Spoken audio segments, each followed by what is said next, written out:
Hello, everyone, and welcome back to this week's pregame interview. I am here with a new guest that will be joining us a lot more, head baseball coach Derrion Hardie. Coach and his Trojan squad will be having their first games this weekend down in Kansas City against Avila University. So, Coach, welcome. Thank you. Happy to have you here now. So, first question I have for you is tell us a little bit about your team and what we should expect to see from you guys this season. Yeah, I'll kind of start with the fall and kind of just work my way into where we're at now. But the top things the coaching staff saw with the guys, this team was really healthy competition, which is really what we want. And we're a young team, both positionally and on the mound, and so that healthy competition is good. And although we returned several positional starters that were freshmen last year while we're young, and a good portion of our pitching staff from last year as well.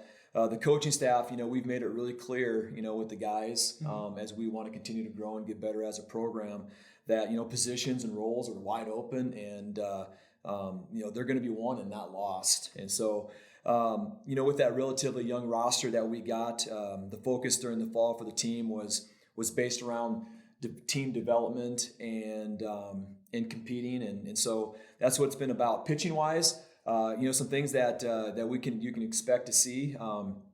We're much improved compared to last year. It was a big weakness of ours last year, and so we're much improved. We have a lot of new faces that are going to be a part of the pitching staff this year that we're really excited about. They're going to have an impact in what we're doing. Last year our record was 20-25. And of our 25 losses, I went back and looked, and 17 of our 25 losses were what I would consider winnable games. Oh, yeah. Yeah, and so what I consider winnable games, they were games that we were either down by 1 run, tied, or we were ahead late in games that we ended up losing. And and so pitching was a struggle for us, and that was a big reason why. And so, we're looking to be much improved in that area. And then defensively, we were the number 2 defensive team in the conference last year. Oh, wow. Being as young as we were, so we have expectations that with a lot of guys back, that we're going to be able to maintain that, and that defense will be one of our strong points. Offensively, kind of mentioned we're a young team, and we returned 7 starters in our lineup. And we were one of the top 3 offensive teams in the conference. Oh, wow. So you can see pitching was kind of our bugaboo a little bit. And so if we can get better there, we're kind of excited about what can happen. And we lost Sammy Drummond and we lost Chris Krapinski. They were both first team all conference last year. They put up some big offensive numbers, but we're still really confident that we've added some key additions that are really going to help us out and keep us in that offensive area. That's our hope and what we believe. And so we think we're going to continue to improve our production. We think we're versatile offensively more than we were last year. We have the ability to hit for average, hit for power, be situational when we need to be, and also we're a little bit quicker on the bases than we were last year.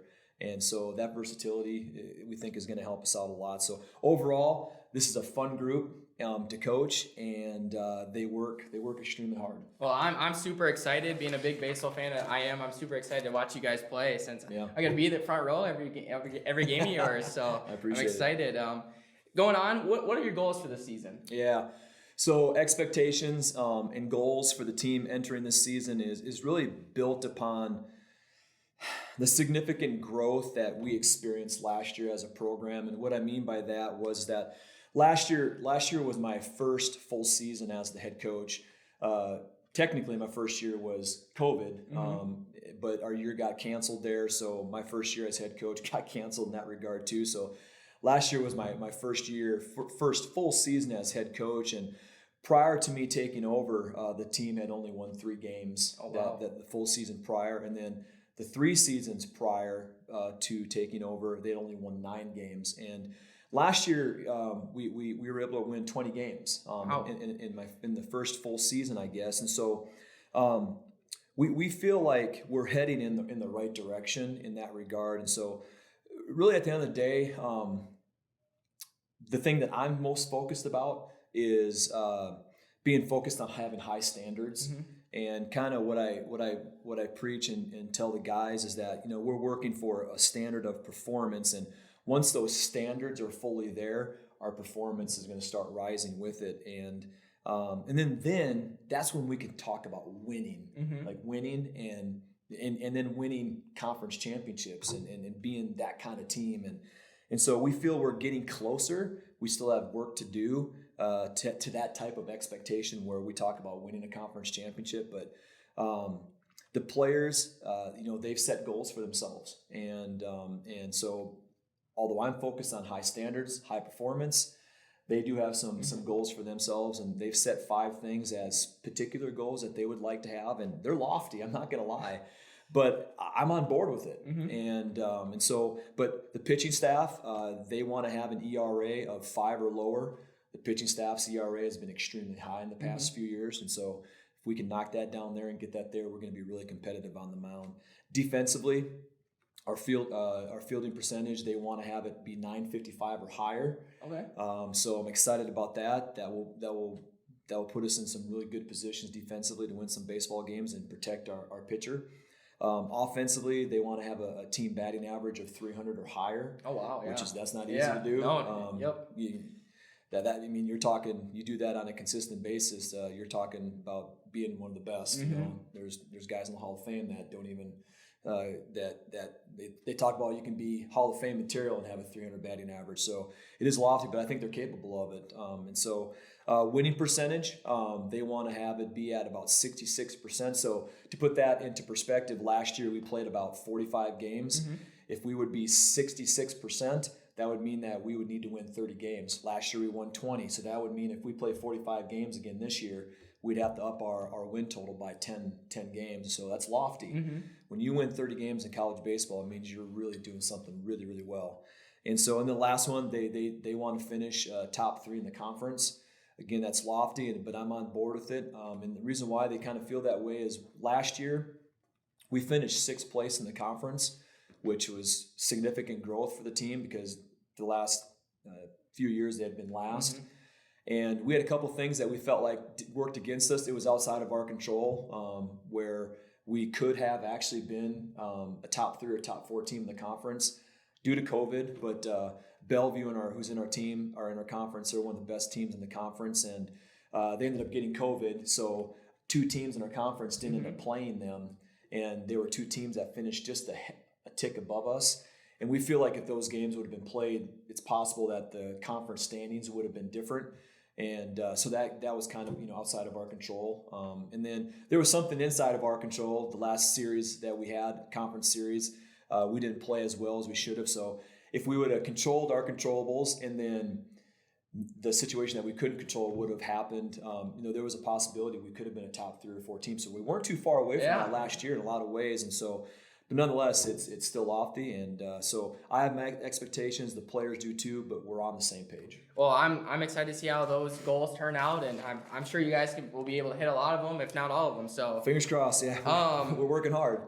Since you guys are starting practice in the cold weather, you guys have been practicing for a long time. Yeah. Tell me what practices have been like going up to this first game, and have you been able to take advantage of this nice weather that we've been having the last few days? Yeah, we're getting some surprisingly well. Taken practice time outside that we typically don't get at this point in time, but practices have gone great. There's been great energy. There's been a great effort, and we've been talking about ways to become a great teammate. We've been talking about learning to become different. You know, and you can think and say certain things, but it's what you do. Right. Is really important, and so we're talking about how we can be different in that way. Talking about not having a false sense of reality and believe you're different when you're not. And you'd be surprised how young men they'll have a certain perspective of who they are, and they'll tell you what that is, and you'll say, man, that's not what we see, and this is what you need to do to be different, right? Being different, it's not only about what you think and say, but it's really about what you do. And then just that we've been talking a lot about proper preparation prevents poor performance, and just being prepared. And so we started inside with our practices for the first couple of weeks. Thankful for what we have from an indoor standpoint. We're able to get a lot done. Excited about what's to come with the new facilities down the road, you know, whenever that may be. But we are thankful for what we got. We're able to prepare our guys pretty well without being able to get outside at times. But we've been outside since Saturday because of the great weather we're having here, and it's been fantastic. We've had some really good practices since then. We'll be outside for practice today as well.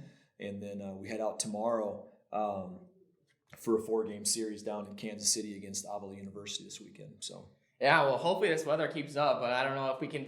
I don't know, it's South Dakota, so I don't know if we ever can be that lucky. So that's for sure. We can end up getting a few inches of snow tomorrow, possibly. But although forecasting not calling for it, we're good. All right. So last question is just I want to hear your opinion. We got 2 Bengals winners for this question with Coach Mo and Coach Dreeland. But who do you have winning the Super Bowl, and what's your score prediction? I think it's going to be a good one.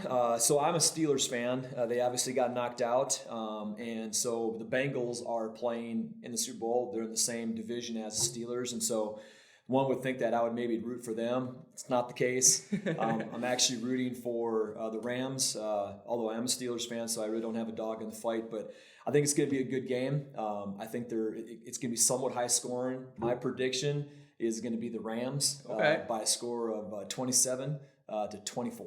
All right. Well, we'll have to see. We'll have to come back next week and see how that turns out. We'll see how it pans out. Well, thank you so much, Coach, for coming up and answering a few questions for us. We can't wait to hear more about you and your program as you go throughout the season. But thank you very much for watching this week's Coach's Update. So thank you, and see you next week. You bet. Thanks for having me.